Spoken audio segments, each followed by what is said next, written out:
Nilisimama mbele ya kiambo kwa muda mrefu bila kusonga, kana kwamba hatua yangu ya kwanza ingeuvunja usingizi wa miaka mingi.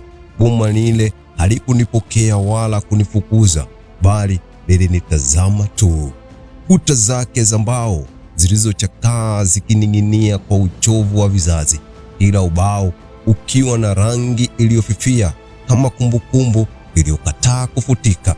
Sakafu ya simiti iliyokuwa imechipuka na kupasuka, ikinionyesha mifupa ya nyumba kama mwili uliovuliwa ngozi kwa wakati.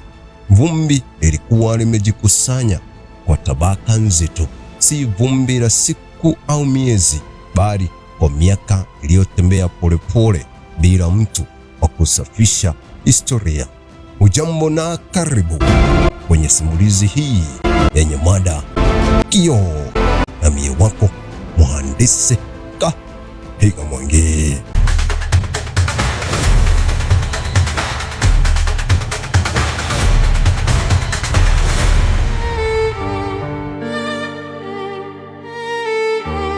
Kioo kikubwa kilichokuwa ukutani ndicho kilichonipokea na kunikaribisha kwa mikono miwili. Kilikuwa kimevunjika vipande vipande, lakini bado kilining'inia ndani ya fremu yake ya mbao kama moyo uliopasuka, lakini haujawahi kughairi mapigo yake. Hakukuwa na kipande kilichokamilika.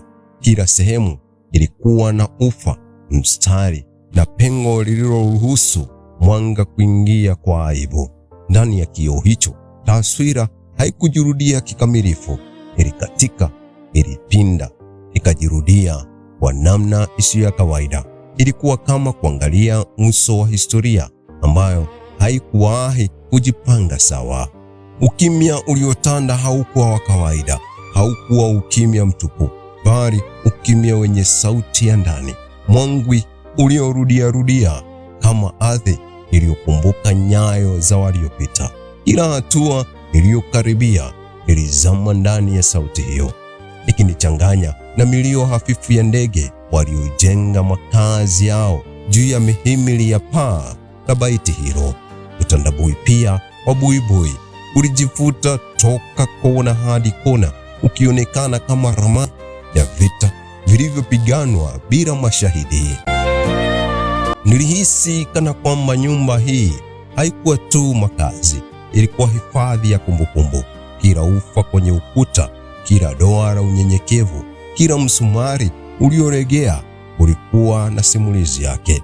Hapo palikuwa na furaha iliyozaliwa na kufa, machozi yaliyomwagika bila kufutwa, na ahadi zilizotamkwa kisha kuvunjwa kama hicho kioo. Nyumba hii ilikuwa kaburi la siri na darasa la historia kwa wakati mmoja. Nilipoinua ozi zangu tena kwenye kioo, niliona zaidi ya taswira yangu iliyokatika. Niliona mizizi iliyochanika, vizazi vilivyotengana kwa sababu ambazo hazikuwahi kusemwa kwa sauti, na mapambano ya tamaa yaliyojificha nyuma ya jina ukoo. Kioo hakikuonyesha wajihi mmoja, kilionyesha wingi wa nyuso zilizopishana, nyuso za waliopigania ardhi, waliotengana kwa wivu na waliobeba chuki hadi kaburini. Kulikuwa na baridi isiyo ya hewa, bali ya hisia. Ilipenya ndani ya kifua changu na kujikusanya puani, ikiniacha nikiwa na mzigo nisiyoelewa kikamilifu. Nilijua tu kwamba kusimama pale kulikuwa zaidi ya kurejea maskanini. Kulikuwa ni kuingia kwenye kiini cha historia ambayo ilikuwa imenikaa kimya ndani ya damu yangu kwa miaka mingi. Kiambo kilionekana kujiinamia kwa uchovu, lakini pia kilisimama kwa ukaidi. Licha ya kuachwa, licha ya kesi, licha ya miaka ya kutoingiwa, bado kilisimama tisti kama muhimili wa uyoga. Kioo chake kilichovunjika hakikuwa kimeondolewa, kiliachwa kama kilivyokuwa, kana kwamba kilikuwa ovyo au ahadi, onyo yaliyopita au ahadi ya ukweli unaosubiri kufunuliwa. Hapo ndipo nilipotambua mimi Savana kuwa kurejea hapa hakukuwa bahati wala ajali, ulikuwa ni wito wa kukusanya vipande vilivyovunjika, si vya kioo pekee, bali vya historia, vya mioyo na vya vizazi. Na kabla sijachukua hatua ya kuingia ndani, nilijua safari hii isingekuwa ya miguu tu, bali ya nafsi nzima. Jina langu ni Anna Waitherero Savio, maarufu kama Savana. Ni binti Mkikuyu kutoka ukoo wa Agashiku. Ni binti wa Bwana Nabii Mkunjo, niliyezaliwa jimbo la Nyandarua, eneo bunge la Kipipiri ya Kati, eneo lililopo chini ya mlima Kipipiri ufahamikao kama Miharati. Mimi ni mke wa Mhispania Savio Hernandez na mama wa watoto 3. Nilipoingia ndani ya kiambo hicho, harufu ya unyenyekevu na mbao zilizozeeka ilinipokea kwa pumzi ya mtu anayekaa kimya kwa muda mrefu. Hapo ndipo historia ilipokuwa imejificha, si kwenye vitabu wala kumbukumbu za maandishi, bali kwenye nyufa za kuta, kwenye vumbi lililolala sakafuni na kwenye kioo kilichovunjika ambacho kilionekana kunifuata kwa macho yasiyoonekana. Nilihisi kuwa kila ninachokanyaga kilikuwa juu ya kivuli cha aliyewahi kuishi, kupigana, kuomba au kulia ndani ya kuta hizi. Kizazi cha kwanza kilikuwa chanzo cha kila kitu. Ardhi ilipatikana kwa jasho, kwa ujasiri na kwa imani kwamba familia ni nguzo isiyoweza kupasuka. Lakini kadri miaka ilivyosonga, nguzo hiyo ilianza kupata nyufa ndogo, nyufa za wivu, za majivuno na sauti zisizosikika. Msingi uliokuwa thabiti ulianza kuyumba, si kwa sababu ya umaskini, bali kwa sababu ya tamaa iliyoanza kuvarishwa sura ya haki. Kizazi kilichofuata kilirithi si ardhi tu, bali pia maneno yaliyosalia hewani, maneno yasiyosemwa hadharani, lakini yaliyojengwa moyoni kama miamba. Hapo ndipo mgawanyiko ulianza kuota mizizi. Upande mmoja ulijiona umetengwa, mwingine ukajiona umetishiwa. Kila tendo dogo iligeuzwa kuwa ushahidi wa uadui, na kila mafanikio ya mmoja yalionekana kama pigo kwa mwingine. Nyumba hii ilishuhudia hayo yote: mikono iliyogongana mezani kwa hasira, miguu iliyotoka kwa ghadhabu, na macho yaliyokwepa kwa aibu. Kioo kilichovunjika kilionekana kuakisi hali hiyo. Hakikuvunjwa kwa kishindo cha ghafla, kilipasuka polepole, ufa juu ya ufa, hadi hakikutoa tena taswira kamili. Hivyo ndivyo vizazi vilivyopasuka, si kwa tukio moja kubwa, bali kwa mkusanyiko wa maamuzi madogo yaliyokosa hekima. Wivu ulihalalishwa, ukatili ukavishwa jina la nidhamu, na utengano ukaitwa amani. Kadri kizazi cha 3 kilivyoingia, serikali na mifumo ya nje ilianza kuonekana kama suluhisho, lakini badala ya kuponya ilizidisha mpasuko. Ardhi ikageuzwa kuwa faili, familia ikawa kesi, na ndugu wakawa maadui waliovaa mavazi ya kisheria. Miaka ikapita ndani ya kuta za mahakama, huku boma likikaa kimya, likiota vumbi na kusahau sauti za watoto. Uamuzi wa kutoingiwa haukuwa tu wa kisheria, ulikuwa hukumu ya kihisia kwa wote waliobaki. Katika hayo yote, jina la ukoo lilianza kubeba mizigo ya unyanyapaa. Jamii ilitazama kwa mbali, ikaamua kunyamaza, ikajifunza kuepuka. Nyumba ikageuka kuwa alama ya migogoro, si makazi. Waliotangulia wakafariki bila kuona upatanisho, wakiacha maswali yakiendelea kurithishwa pamoja na damu. Niliposimama katikati ya chumba hicho, nilihisi uzito wa urithi huo ukiniegemea. Sikuwa mrithi wa kuta na ardhi pekee, nilikuwa mrithi wa maumivu yaliyokaa kimya kwa vizazi vitatu. Kioo kilichovunjika kilionyesha uso wangu kwa vipande, kana kwamba kilitaka kuniambia kuwa kabla sijatafuta kuunganisha kilichovunjika nje, nilipaswa kuelewa kilichopasuka ndani ya historia. Hapo ndipo nilipoanza kuona wazi kuwa safari hii haikuwa ya kumiliki bali ya kuelewa. Kila ufa kwenye kioo ulikuwa kumbukumbu ya uamuzi mbaya. Kila kipande kilichokosekana kilikuwa kizazi kilichopoteza mwelekeo, na nilijua bila shaka kwamba ili vizazi vijavyo visirudie mkondo huu, ilinibidi kushuka chini kabisa kwenye mizizi ya mchipuko huu, hata kama kweli ungekuwa mchungu kuliko ukimya. Kuondoka ndani ya boma hakukumaliza mzigo, kulinipa mwelekeo. Nilijua sasa kuwa majibu hayakuwa yamelala ndani ya kuta peke yake, bali yalikuwa yametawanyika katika vinywa vilivyofungwa, macho yaliyozoea kugeuza uso na mioyo iliyojifunza kuishi na siri. Safari ya kuuliza haikuanza kwa matumaini, bali kwa uvumilivu. Kila hatua nje ya lango la boma ilikuwa kama kuvuka mpaka wa aibu ambayo jamii ilikuwa imejijengea kwa miaka mingi. Nilitembea katika ardhi iliyonilea bila kunijua. Njia zilizoelekea kwa wengine zilionekana kwangu kama ramani ya maswali. Nilipojitokeza mbele ya nyumba za majirani, nilihisi uzito wa macho yaliyoniangalia moja kwa moja. Ilikuwa wazi kuwa jicho la ukoo lilikuwa kumbukumbu yenye miiba. Wengine walijifanya hawakumbuki, wengine walikumbuka sana kiasi cha kuogopa kusema, na wengine walichagua kunyamaza kana kwamba ukimya ulikuwa njia salama zaidi ya kuishi. Maneno machache yaliyovuja yalikuwa na makali kuliko hadithi kamili. Kulikuwa na hisia ya kukera na kuudhi, si kwa sababu ya kuuliza, bali kwa sababu ya kuamsha yaliyolala. Nilihisi kama ninachokifanya kilikuwa kukwaruza jeraha lililofunikwa kwa miaka mingi kwa kitambaa cha mazoea. Jamii ilikuwa imejifunza kuishi pembeni mwa boma, kulizunguka kama kivuli kisichopaswa kutazamwa moja kwa moja.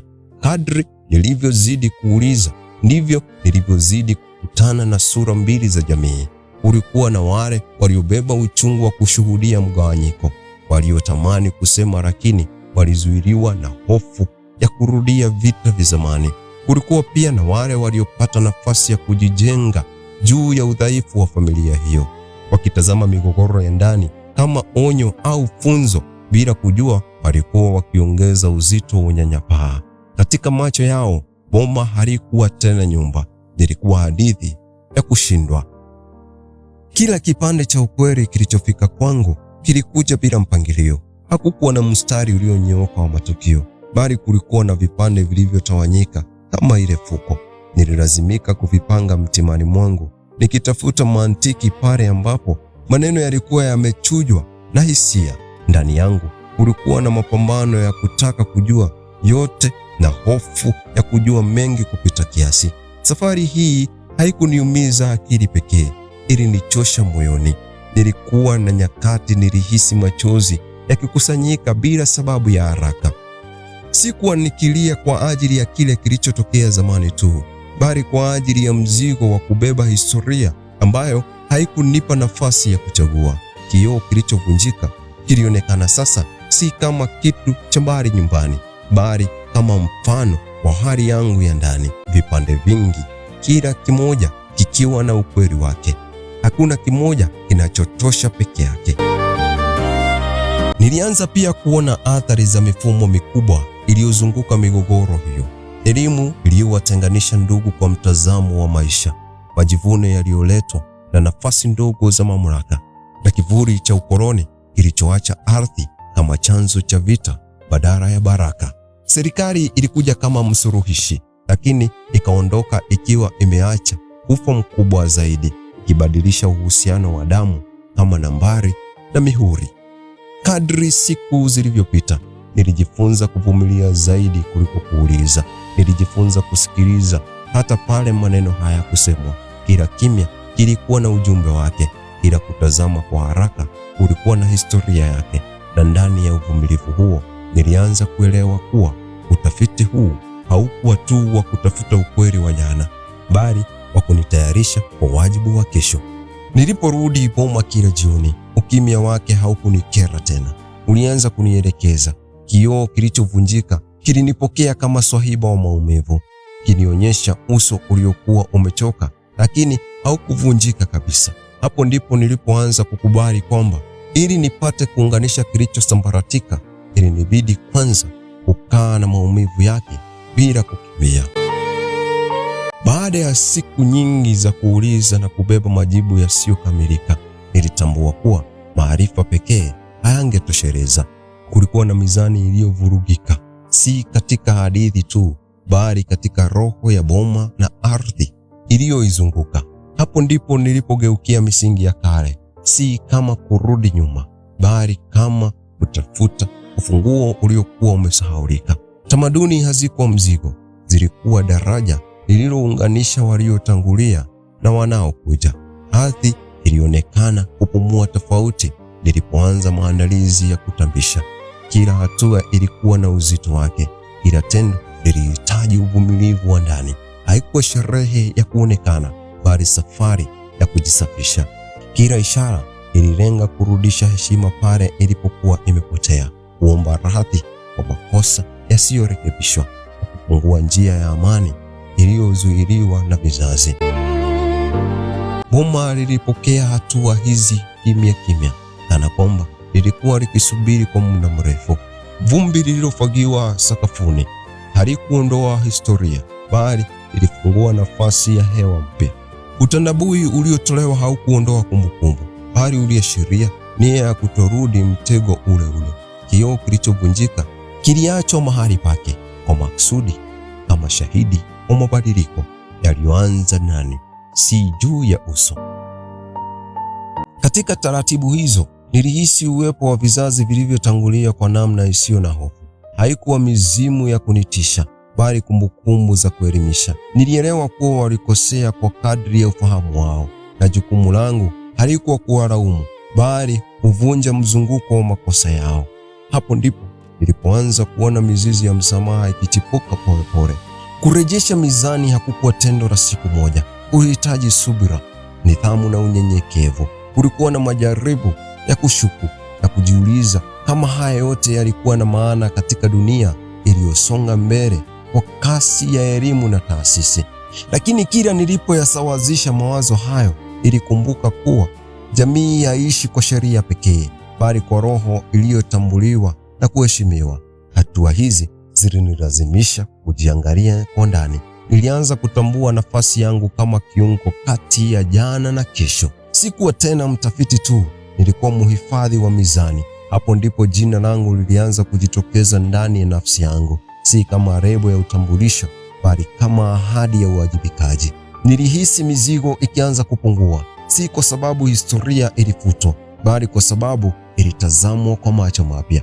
Kadri taratibu zilivyoendelea, ndivyo hali ya boma ilivyoanza kubadilika kwa utulivu. Hakukuwa na miujiza ya ghafla, bali kulikuwa na mwendelezo wa amani ndogo ndogo. Usiku ulianza kuwa mwepesi na ukimya haukuwa tena mzigo wa lawama. Kioo kilichovunjika kilionyesha nuru kwa namna tulivu zaidi, kana kwamba kilikubali nafasi yake kama kumbukumbu, bali si hukumu. Hapo ndipo nilipoelewa kuwa kurejesha mizani haimaanishi kukamilika, bali kuanzisha mwelekeo. Ilikuwa ni kukubali kuwa vizazi vilivunjika, lakini havikulaaniwa milele. Kwa kila hatua ya heshima na unyenyekevu, ufa mmoja ulianza kufungwa ndani ya nafsi yangu na katika ardhi niliyorithi. Siku zilipoanza kupishana bila mzigo ule ule wa awali, nilitambua mabadiliko ya vitu vidogo. Mwanga wa asubuhi ulipoingia kupitia vipande vya kioo kilichovunjika, haukuwa mkali wala wa kuumiza macho. Ulikuwa wa kutuliza. Ulikuwa kama mwaliko wa kuanza upya, si kwa kusahau yaliyopita, bali kwa kuyakubali bila hofu. Boma halikubadilika kwa muonekano wake, lakini roho yake ilianza kupata utulivu uliokosekana kwa muda mrefu. Jamii iliyokuwa imejifunza kunitazama kwa tahadhari ilianza kunitazama kwa udadisi wa polepole. Hatua zangu hazikuwa za kujitetea, bali za kushiriki. Nilijiona nikirejea katika mizunguko ya kijamii nikiwa huru zaidi, bila mzigo wa jina lililokuwa limechafuliwa na historia. Uhusiano ulijengwa kwa vitendo vya kawaida, kuhudhuria mikutano kushiriki shughuli za kijamii na kuwepo bila kujificha. Polepole mipaka isiyoonekana ilianza kulegea. Maisha ya kiroho yalichukua nafasi yake ya asili katika mwendelezo huu. Kushiriki kanisa hakukuwa kimbilio la hofu, bali eneo la kukuza shukrani na uwiano. Pale nilijifunza kwamba msamaha haukuwa tendo la kudharau haki, bali njia ya kuachia sumu ya chuki. Imani ilikuwa kama nguzo mpya, si ya kugawanya, bali ya kuunganisha pale ambapo tamaduni na historia zilikuwa zimeacha maswali. Ndani ya boma, mpangilio mpya ulianza kuchukua sura. Sakafu iliyosafishwa haikufuta alama za zamani, bali ilizifanya ziwe sehemu ya simulizi moja. Kila kona ilipata maana mpya, si kama eneo la kumbukumbu na maumivu pekee, bali kama nafasi ya maisha yaliyoendelea. Kioo kilichovunjika kiliendelea kubaki, lakini sasa kilionekana kama mchoro wa hekima, vipande vingi, kila kimoja kikitoa mwanga wake. Hapo ndipo nilipojitambua kikamilifu. Sauti yangu ya ndani ilinitaja kwa jina, bila hofu wala mzigo. Nilielewa kuwa mimi ni Savana, sio kama mrithi wa migogoro, bali kama mtunzi wa uwiano. Jina hilo halikunifunga na yaliyopita, lilinipa wajibu kwa yajayo. Nilikuwa kizazi cha 4, lakini pia mwanzo wa ukurasa mpya. Jamii ilipoanza kubadilisha msimamo wake, niliona mbinde ya mabadiliko ya kimya. Heshima ilirejea, si kwa maneno makubwa, bali kwa vitendo vidogo vilivyojaa udhabiti. Boma likawa tena sehemu ya kuishi, si alama ya migogoro. Kicheko cha mara chache, sauti za shughuli za kawaida, na mwanga wa jioni ulianza kujaza nafasi iliyokuwa imezoea ukimya mzito.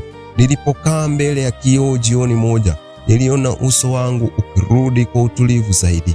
Ulikuwa bado umevunjwa, lakini haukuwa tena wa maumivu, ulikuwa wa hekima. Nilielewa kuwa vipande vilivyovunjika havihitaji kuunganishwa ili kuwa kamili, vinahitaji tu kukubaliwa na kuelekezwa katika mwanga sahihi.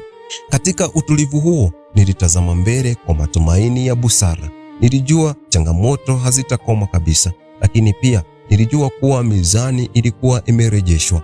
Na kwa kila kizazi kitakachokuja, matumaini yangu yalikuwa moja, kwamba wataona kioo hiki si kama onyo la kuvunjika, bali kama ushahidi kwamba hata kilichopasuka kinaweza kuakisi upendo, uwiano na maisha mapya.